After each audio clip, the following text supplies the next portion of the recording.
Qualify the Podcast Season 3. I'm your host, Hassan. And with me today, we have Kiña del Mar. How are you doing? I'm doing great. How are you? Awesome. Let me do a lead in really quick. This is, in my opinion, a genius as well as a lyricist. So the reason why I say genius as well as lyricist is because I think when an artist tries to showcase more than whatever the trend of talent is, you're asking more of yourself. But then at the same time, I got a grip of your educational background and said, oh, wow, there's a certain amount of things that don't happen on a regular basis that you went through. For summary, 4.0 GPA, valedictorian, played multiple instruments, studied songwriting at Vanderbilt. Pause. That ain't common, right? Uh, And then also studied abroad for, and that was musically as well. You went to Chile for music. and it's so funny that you did all those things like I wasn't planning this, but this morning I ended up going through like a lot of my old files and paperwork and documents and stuff from my college years and a lot of the stuff you just named off. And I just had a whole little trip down memory lane this morning. And it sounds, hearing it out loud like that, um, it's just so interesting to hear it summed up that succinctly when, those are just years of experience and blood, sweat, and tears, trial and error. It was a lot. It was a lot. So those, I guess, credentials, they come with a lot.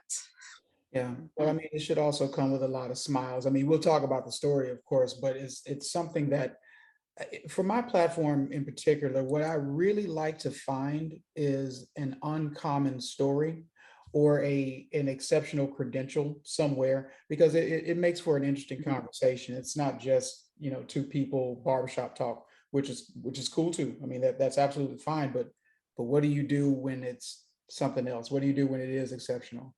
Like when you have a person that says, look, if I told you everything about me, you wouldn't believe it. Like that's what I kind of feel like we're dealing with right now. Mm. So, and I relate. So, but let me ask you, why did you choose music as an art medium? It was, I would say, like the natural progression for me. Going all the way back to elementary school, I used to write short stories, and I made my best friend at the time the protagonist. Okay. And so from there, later on, I got into poetry. And that's just the whole, like, once I started to come into myself more and feel emotions and all that kind of stuff that were beyond, like, the childish stuff that I was used to. Then I got into poetry. Now, the music part came in, I think, because for one, I've always loved music. Both my parents have backgrounds in music. Like my dad was a DJ, multi-instrumentalist, and he actually dabbled in poetry too. Mm.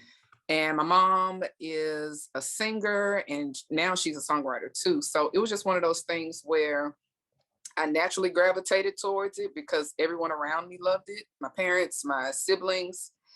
And I was already at a young age feeling a need to release some things. Okay. Like I just had a lot of ideas, a lot of creative energy, and I was also introverted. So all of these things kind of just came together and more or less into like, how I can express myself, process some of my feelings and ideas and stuff like that, and also channel some of this creative energy, and ended up being that. And I did, there was a time when I thought about limiting myself to poetry, and that was more out of I would say a fear thing. Like I feel like poetry was safer, but there was also this part of me that was just like, going to push yourself. See what happens, that sort of thing. So music was the challenge, and it continues to be a challenge because I keep finding ways to, like, push myself a bit further. Sure. I think that I'm going to ask you to kind of put yourself in a box just for the sake of conversation, because I know you don't want to. But what I mean by that, though, is that the the challenge. You have to establish what level you're at in order for you to say, well, this is where I'm going to try to exceed it, and go further than this. Um, and and you did say that you were introverted, which I do find interesting because you are a performing artist. It's not as though you just write songs. It's not like you sell them off, like you're on stage, singing them. Um, but I think that Yeah. that also allows for a origin story of an artist to become great, because so was Prince. Like he wasn't the most socially adept person, but ooh, did he create some songs. So let's put this into a category for a moment. What would, in terms of an artist, in terms of a recording artist, what would you categorize yourself as? I call my art soul fusion. Hmm. And not just because I think it sounds cool, but really soul music is at the core of pretty much everything that I do. Soul and to an extent gospel too, because once again, that was what I was immersed in as a child. And that's what continues to resonate with me the most. Like right now I have maybe 6 or 7 titles, playlists that are all different versions of soul, like early soul, jazzy soul, funky soul, like all of that. So that is that's my, I would say, base. Sure. But as an eclectic, I love so many different types of genres that I don't think I would ever, I can't even fathom like limiting myself to just one thing. Yeah. So I fuse it all with soul. So that's how I get soul fusion. And it does sound cool though. Um, for the for the sake of marketing, I guess there's an underlying premise of marketing when you have to categorize yourself to a degree to be found on playlists, right? So in the way that your music is found Mhm. with the streamers, right? If you're on Amazon, would they find you under R&B or soul or some subcategory of that? It'd probably be hip hop slash R&B, or soul and R&B, something like that. And then pop. I do the label. Like when I have to put it on these platforms and stuff like that, and they're like, okay, give us 3 genres to categorize you as. And I'm like, okay, we'll do hip hop, R&B, and pop. And typically, like if I'm limited to just those 3 and I can't do like a hyphenated type thing, I will actually leave soul off, Mm, which is so funny because I call my art soul fusion, but I think the soulfulness comes in a lot more in terms of my vocals and the things that I talk about, and not so much the sound of the music for some of these songs. Like on Indigo Island, I don't think any of those tracks would be classified soul, but for me, that's what they are. So it would be like hip hop, R&B, pop. Yeah, yeah. All right. Baby, if you really want me, you should show me. Yeah, yeah, yeah. And sugar, I'll make you feel blessed to even know me.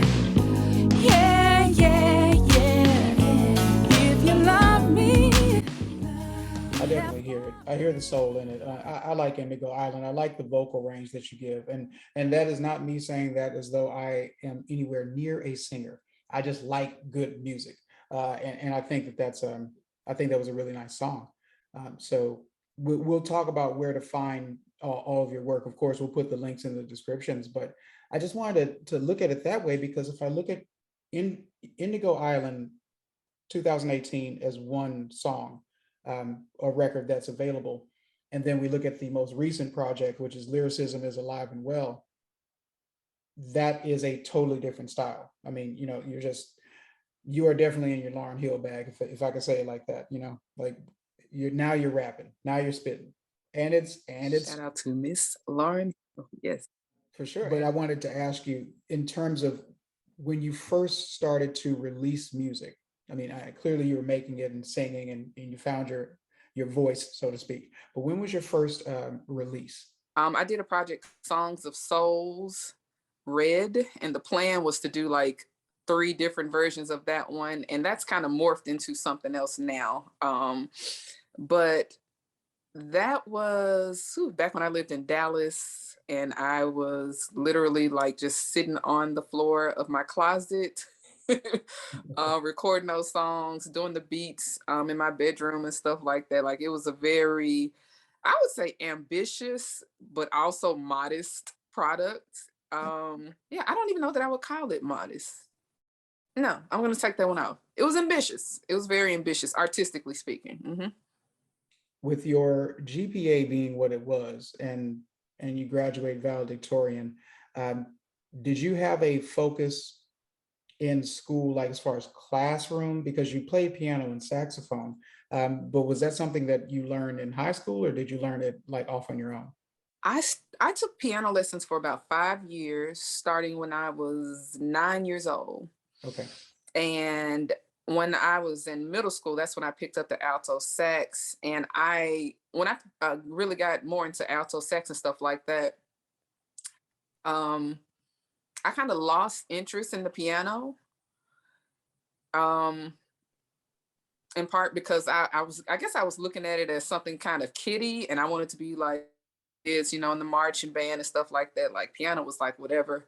Mm. Um, and so, I was trained, I guess they would say classically trained for 5 years, and then I forgot a lot of it.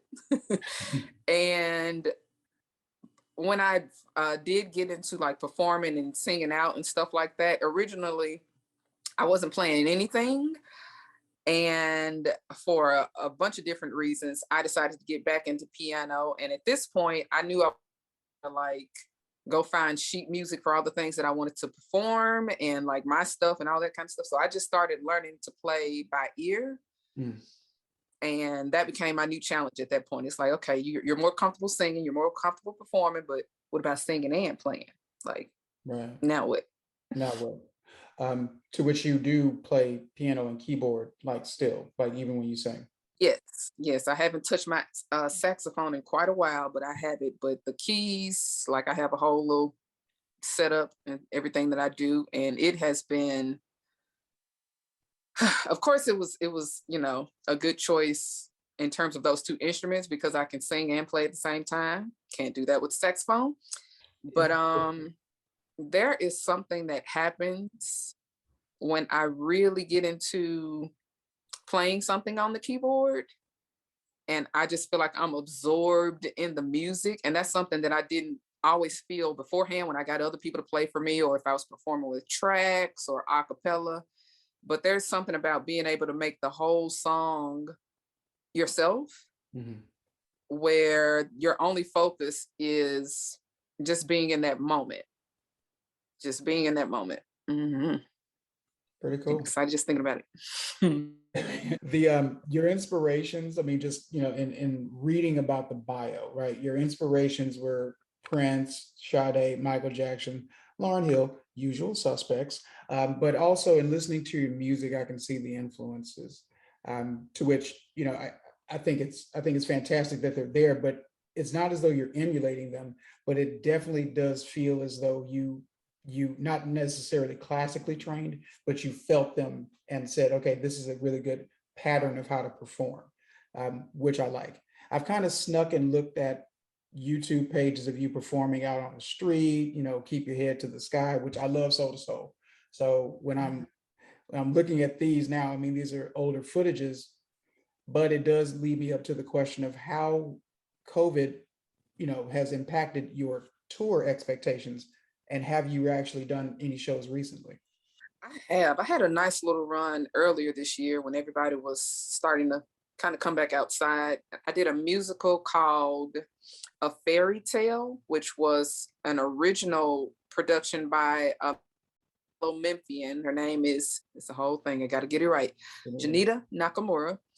And that was a whole nother thing because once again, I told you, I keep pushing myself. So that was singing, performing, and acting, which much respect to people who act, especially in live productions, because it is definitely a craft that not just anybody can do. A lot of people think they can, but I was very much humbled by that experience, a good way.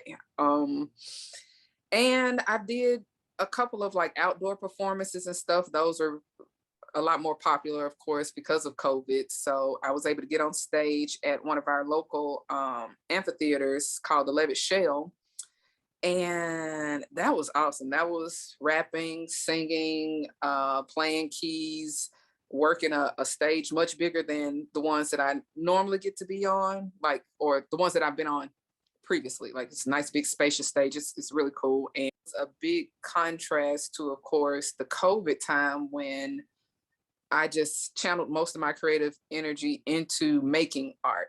Like, I never got into the digital performance space that much. And that's definitely something I plan to do moving forward. But for personal reasons, I was very much to myself, and you tell the impact of that now, because that was tough. Well, that's good. You had a good run in the midst of, the cities. I mean, every city trying to get back on its feet in a social gathering setting. Some people say it's too soon. Other people say, it's been way too long. But in terms of the profit of what a club or a venue could try to turn around, I know why people were making the push, but it did benefit the artists, because some artists do just make art privately. Others need to perform in order to, market, brand, merchandising. I mean, it's just all different avenues. So, but you said you kept it local, so it stayed in Memphis?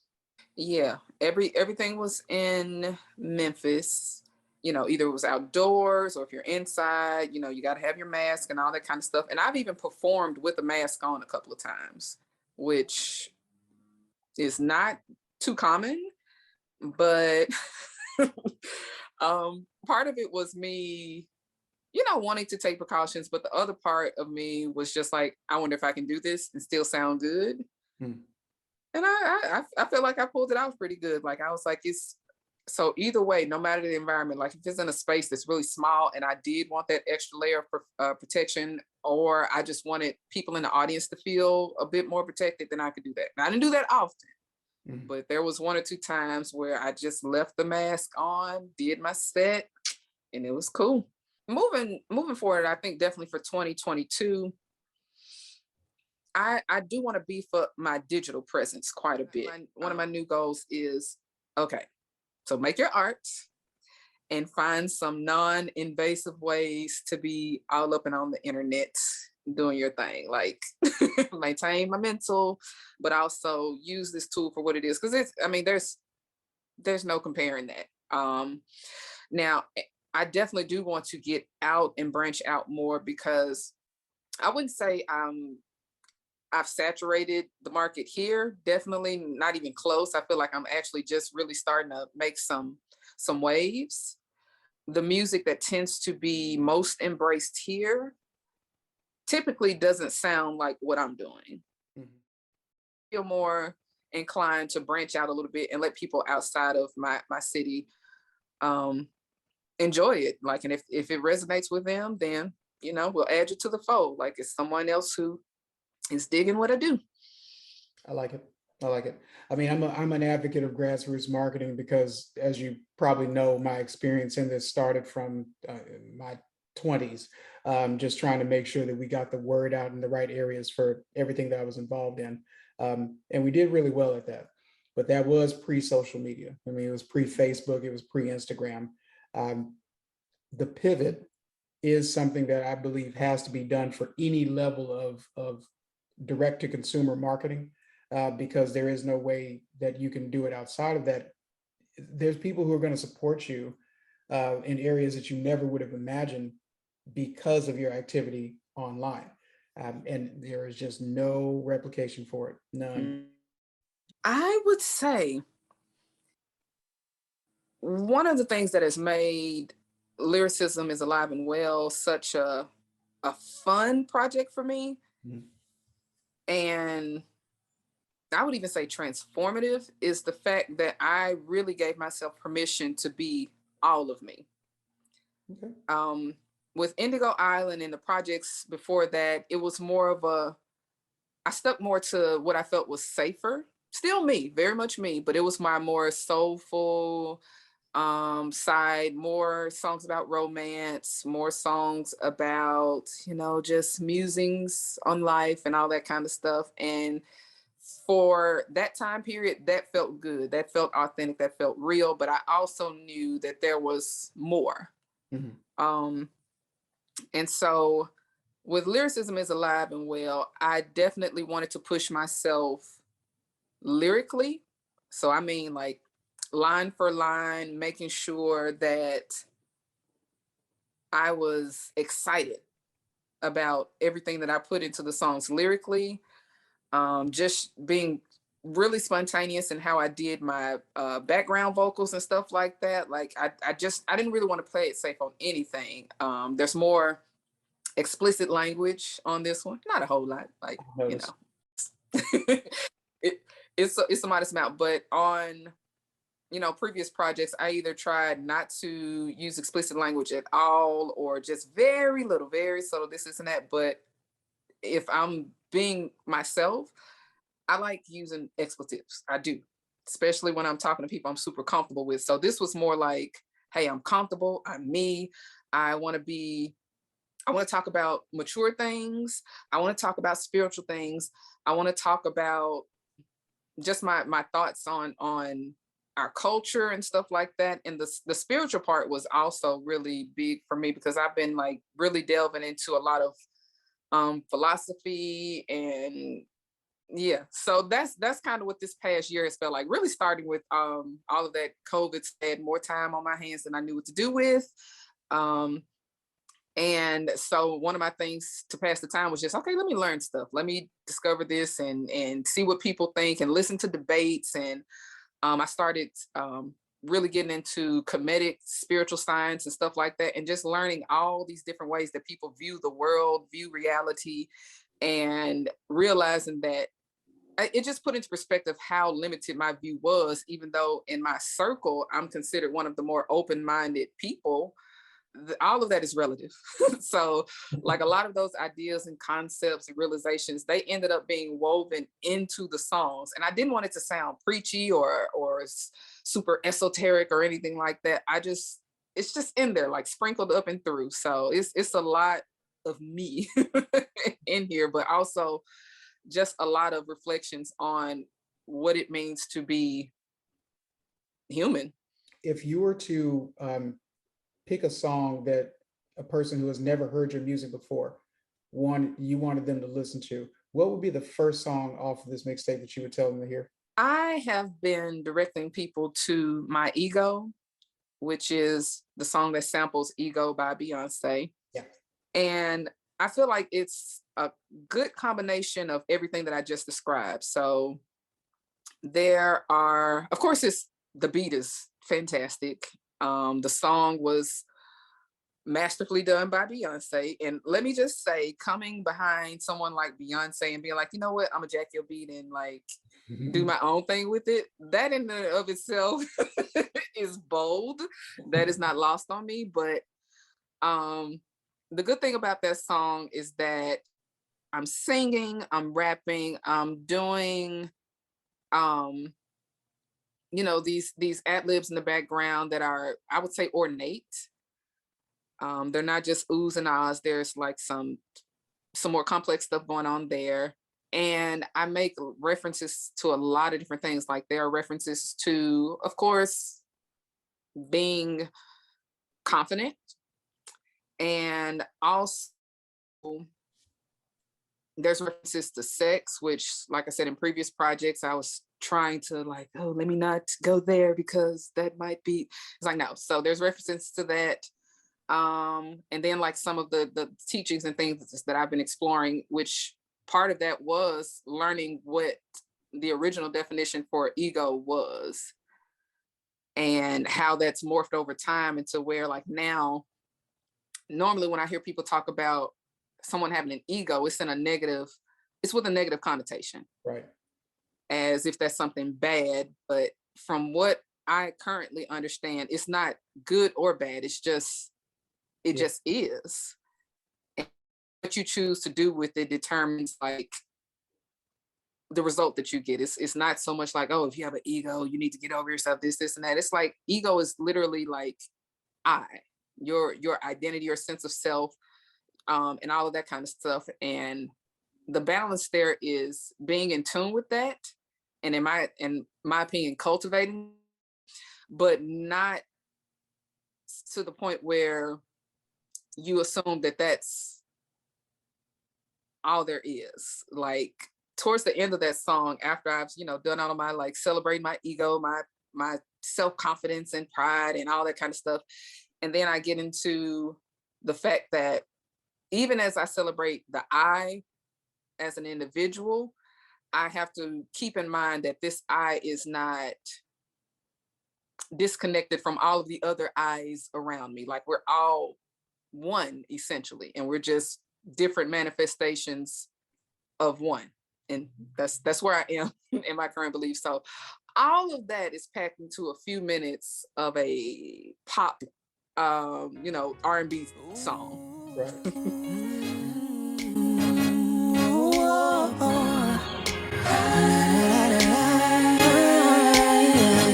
I got a big ego, such a huge ego. Would you let that big ego? I don't like this cause I can back it up. I can back it up. Why you push it forward? Have an atheist screaming thank you Lord, missing out on me, something you can't afford. Yes, I'm a lot of work, but I'm the reward. And I'm cool and cute, intelligent to boot, type of lady with lingerie under a business suit. Cause I handle my business from the boardroom to the bedroom, pull up in my white. As you talk, I realize that we've probably read 75% of the same books. And I think that's really, really good. And I really did enjoy Allegory of a Cave. I've had full-blown arguments about the associations of this book. Symposium, Allegory of a Cave. I have debates weekly about human nature. Don't know why. It's just what I am. I'm a nerd. I don't care. I embrace it. That is very interesting. It's just, if I sang, we could actually do a duet. It'd be great. Oh, now I'm so glad you said a nerd too, because when I say that is a part of my identity that I've wrestled with, which may sound weird as, somebody who, that's really what I was known for in school, like being the smart kid, smart and tall. Those were, two of my claims to fame. But as an artist, it's been a bit of a challenge knowing where that fits in, because once again, I'm thinking about, do all these things fit together? Like me being spiritual, me being sexual, me being nerdy, me being silly, like all of that kind of stuff. I'm like, can I really be all of that as an artist? And I've really, I guess, been asking myself that without realizing I was asking myself that for years. And the mixtape, I was like, yeah, you can do all of it. You can be the fullness of who you are and let the chips fall where they may. Like how people respond to it is not for me to manage. No. It's really just about doing you, what feels natural and organic for you, and allowing other people to experience that. Yeah, there is, and now, especially within music as well as art, there's far too many categories for a person to feel like they need to contribute to a mainstream one. You have a movement of the nerd movement, which is okay, but then you have the Black nerd movement, you have Afro punk, you have individuals who are looking into more esoteric, spoken word still behind music. There is so many things, and even within those, there's a subgenre or three that go along with that. It's not important for you to, in my opinion, it's not important for you to be categorized. That's why I object to boxes. But in myself, we get known for what we get known for in a younger age because it's such a narrow-minded view of what life is. That's why you get older, so that you can see exactly what else there is. So, which leads me to going to Chile, in finding more, in expanding your view, learning there's something bigger than yourself, and then also challenging yourself. you embarked during college to do foreign exchange for a semester, which took you into Chile. Where specifically in Chile did you go? To a coastal city called Viña del Mar. Oh, now we're getting into something. Now We, we're getting into something. yes, Okay. yes, indeed. So that experience, that city was where I got my stage name.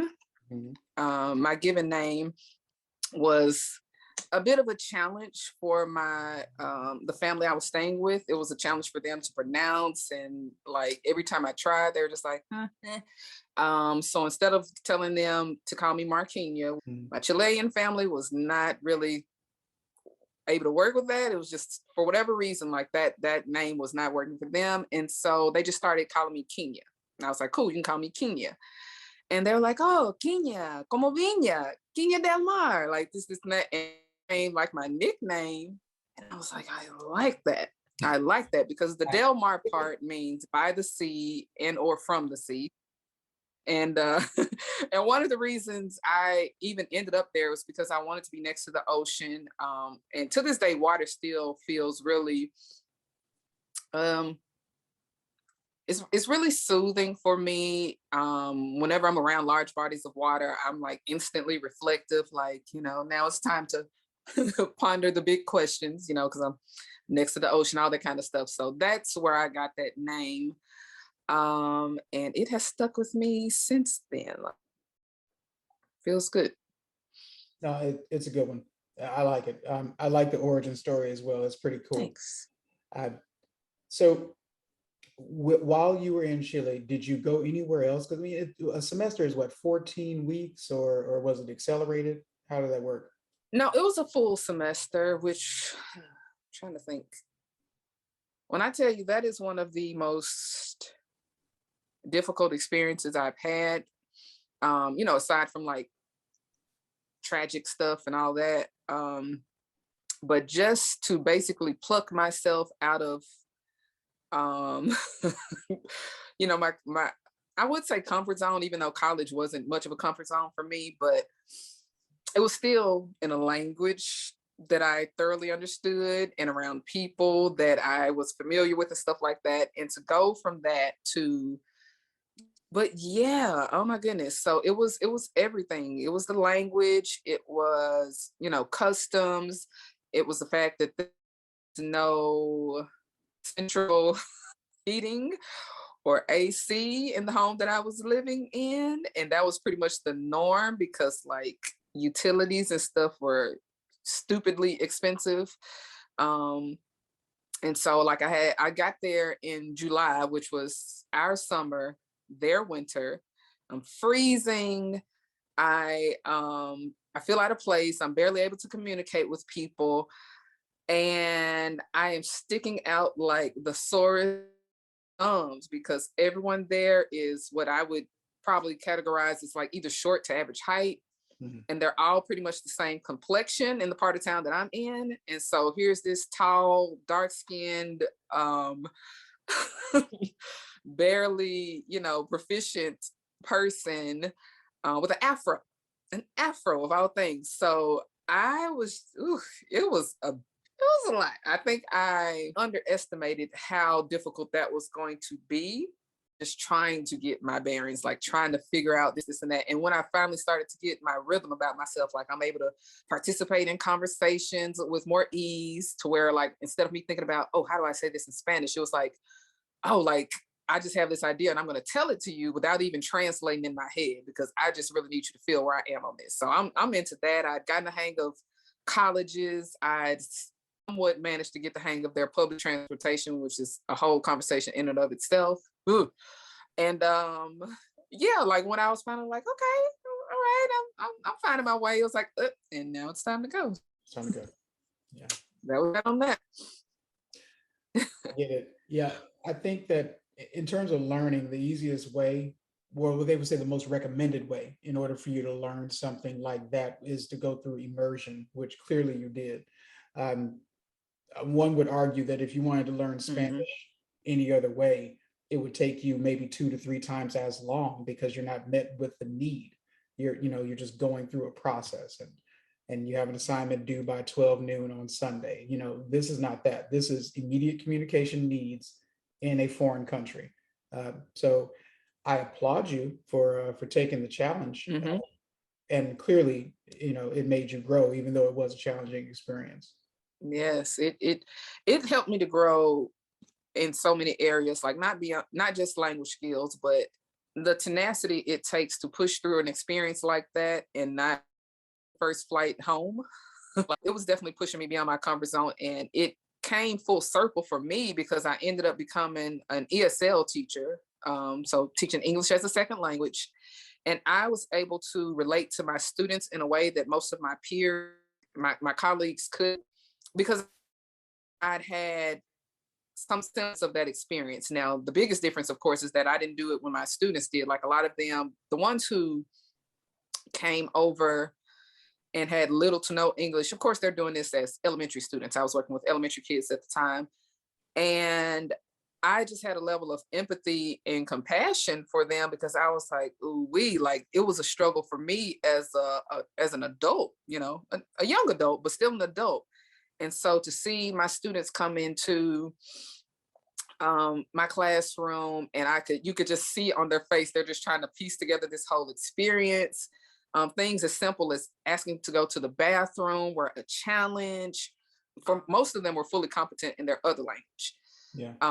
So that I was glad that I was able to be in that position and empathize with those kids because it made a big difference for them too.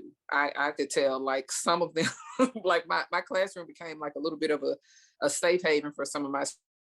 So yeah, but it was really beautiful how that thing came around.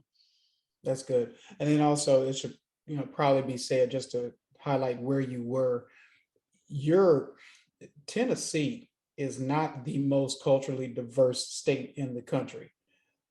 So, in the nature of when you have an influx of foreign individuals who are actually trying to learn the language, and the teachers, the ones in the educational position, are not exposed to this on a regular basis, it does become a bit of a challenge for everybody. I mean, there's learning on both sides that need to be had.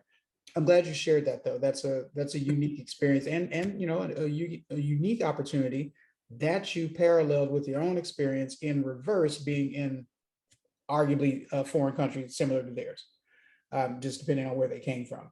So no, I think that's really, really cool. Yeah, I did have a lot of game changing experiences there, and actually, I would say I really learned how to record, or started learning how to record, when I was down there. That was the other fun part. So I ended up linking up with some of the musicians there and getting my feet wet in terms of being in a studio. And when I say that is a different experience from just being on stage and like everything's in the moment and whatever happened, that's very different. Oh, now let's play it back. And you can hear everything you did, right or wrong, good or bad. And I was able to get that experience there. And the whole thing just feels surreal now because you can probably relate on this. And like when you look back over your life and you can see how all of these different parts that just kind of seem like, oh, I'm going to try this, or oh, let me do this, or oh, this happened to me. And all of those things can really come together and create, like, I mean, those are all parts of your story, but it's like all elements of your art. And I think of my life and like my ability as art. Like my life is a work of art, and it's just so interesting to see how all of the colors and textures from years past have come together for now, and knowing that looking forward, that who knows how this moment and the others are going to come together to form the next part. Let's talk about where they can find your music. So I know that it's on Amazon, but I believe that's only 2 songs, if not maybe just 1 song. Your mixtape, though, where is that located? The mixtape is where all of my music can be found. It's on my website, www.kiñadelmar, And Kiña del Mar is Kiñadelmar. And I didn't mean to make that sound like Usher Raymond, but and really the album Indigo Island, which is like the full-length album that I put out a few years back, that one is in its entirety on all the major streaming platforms. So you can Spotify, Tidal, Apple, iTunes, all of that for that project. But if you want the EP, the mixtape, and everything else, then my YouTube and my website are the places to go. But really, the website is the first stop. This episode, this has been Hassan with Qualify the Podcast. My guest, Kiña del Mar, artist, composer, poet, multifaceted, not one box, soul fusion. That's her category. Find that on Amazon and all the rest of the streams. Check out her website, www.kiñadelmar, for her music and more. Check out the bio. More information to come. In the meantime, like us, subscribe, find us on all digital streaming platforms as well as YouTube. My name's Hassan. This is Kiña del Mar, Qualify the Podcast.